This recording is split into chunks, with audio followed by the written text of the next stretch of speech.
Oi, gente, a paz do Senhor Jesus. Hoje eu quero estar falando um pouquinho sobre a Páscoa. Eu sei que já passou a Páscoa, a gente está agora no mês de abril, final de abril. Há poucos dias atrás nós comemoramos esse feriado. Mas eu quero falar do real significado da Páscoa e o que ela vale para nós no nosso dia a dia. Porque tem muita gente que não sabe que a Páscoa ela é real no nosso dia a dia, ela é real na nossa rotina. O significado da Páscoa vai muito além de esse feriado que nós comemoramos uma vez ao ano.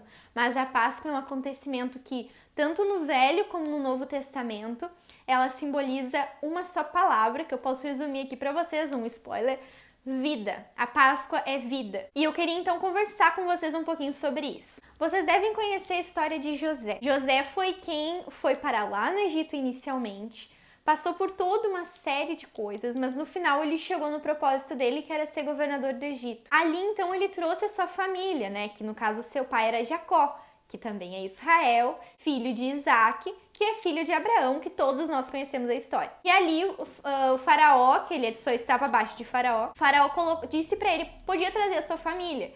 Então veio toda a família de José, se não me engano são 70 pessoas ao todo, que no caso é essa descendência de Abraão, Jacó, todos os seus filhos, os 12 filhos, que depois se tornam as 12 tribos. E todo esse povo vai para o Egito e ali Deus abençoa eles. Lembra da promessa de Abraão, que a descendência ia ser maior do que o número de grão de areia do mar? Então, começou a se multiplicar muito rápido esse povo, multiplicar. E ali aquele faraó do tempo de José morreu, e aquele faraó também morreu, e aí foi passado um tempo.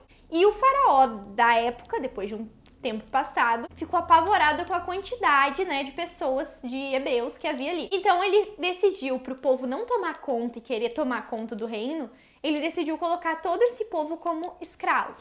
Então todo o povo virou cativo e era um povo muito grande. O povo de Deus. Mas Deus permitiu, porque Deus havia um plano ali, como sempre, Deus onisciente, onipotente, onipresente, tinha um plano para libertar aquele povo.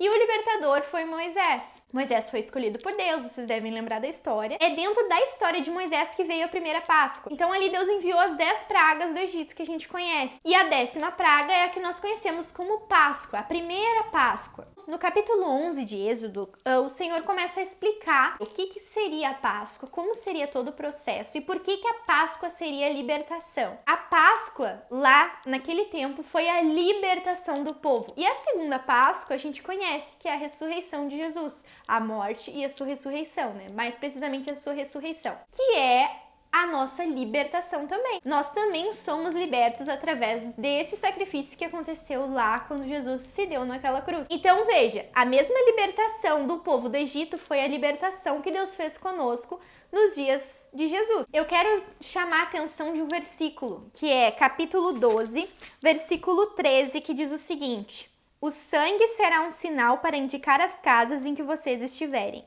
Quando eu vir o sangue, passarei adiante. Ora, não é da mesma forma hoje em dia? Aqueles que têm o sangue de Jesus, esses são separados pelo Senhor. Esses nunca verão a morte. Aqui a gente não está falando de mundo carnal, mundo real, que a gente diz, mas a gente está falando também de mundo espiritual, porque Jesus, ele nos tira da morte. Jesus veio nos dar a vida. Nesse caso aqui de Êxodo, esse sangue do Cordeiro, que não é à toa que nós falamos que Jesus é o Cordeiro, esse sangue foi o sangue que permitia continuar a viver ou não. Aonde não tinha o sangue, o anjo da morte ia recolher a vida do primogênito, que nesse caso é o que conta a história. E hoje nós sabemos que quem não tem o sangue de Jesus, ele é condenado, vai ter a condenação eterna, ele não terá a vida, que é a nossa real vida, é depois da nossa morte, que é com Jesus, onde nós vamos viver na glória eternamente. Então esse sangue que a Bíblia fala é o mesmo sangue de Jesus. Esse sangue que os israelitas colocaram nas suas portas era o sangue de Cristo. Era simbólico, lógico, não era realmente o sangue que foi derramado na cruz, mas era a simbologia perfeita para ilustrar que ali haveria vida, ali seria preservada a vida. A nossa Páscoa que a gente comemora é a Páscoa onde Jesus morreu e ressuscitou no 3º dia. E a gente comemora o quê? A ressuscitação de Jesus. Tá, mas o que Jesus fez naquela cruz? Morreu pelos nossos pecados. Com ele foi todos os nossos pecados, toda a nossa culpa. E ali ele nos libertou para todo sempre. Se a gente estiver em Jesus, nós não vamos ser condenados, nós vamos ser salvos. Então, em todos os sentidos, o que a Bíblia quer dizer com todos esses sacrifícios, com tudo isso que aconteceu? Nós devemos nos lembrar no nosso dia a dia o poder do sangue de Jesus. Esse sangue é o que nos liberta todos os dias. A nossa vida com Deus não é uma vida onde a gente só tem uma vez por semana, uma vez por ano, a gente lembra dele e é salvo. Mas não, esse sangue nos dá vida todos os dias. Todos os dias nós precisamos nos lembrar do que esse sangue fez por nós, o sangue de Cristo. Às vezes a gente fala da Páscoa como se fosse algo tão, uau, Páscoa, tipo uma vez ao ano. A Páscoa é algo que a gente vive todos os dias. A Páscoa deve ser algo que a gente lembra todos os dias. Nós devemos nos lembrar da importância desse sangue, tanto que muito antes de Jesus vir para a Terra, Deus já deu um exemplo do que aconteceria aqui em Êxodo. Caso você não conheça muito de Bíblia,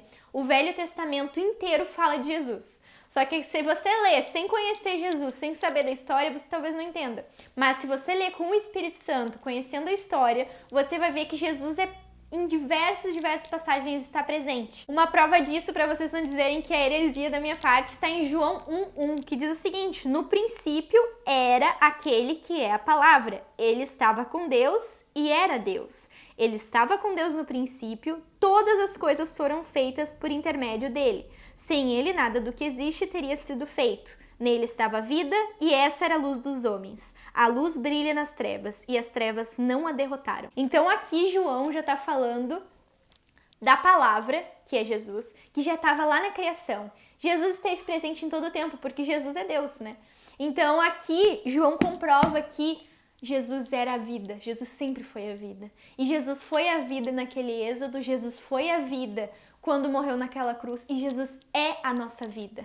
Jesus é a vida de todo cristão e nós devemos contemplar esse sacrifício de Jesus, lembrar, chorar e amá-lo cada dia mais pelo que ele fez por nós. Ele não precisava ter feito nada disso, mas desde a criação, Deus já sabia que haveria um momento onde ele enviaria um Salvador.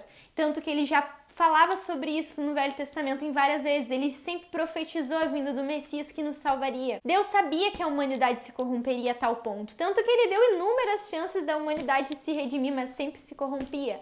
Mas por que isso é bom? Porque Jesus veio para tirar toda a nossa falta de capacidade que nós realmente não temos. Deus sabe que a gente é extremamente limitado e que nós não temos a capacidade. Mas através do nome e do sangue de Cristo, nós temos a possibilidade de ter vida, de ter perdão, de ter alegria, de ter amor, de ter paz, de sermos completos. Jesus veio nos dar a abundância e nós não podemos limitá-lo a um feriado por ano. Nós não devemos limitar o que ele fez a uma ida na igreja por semana, mas nós devemos contemplar isso todos os dias da nossa vida.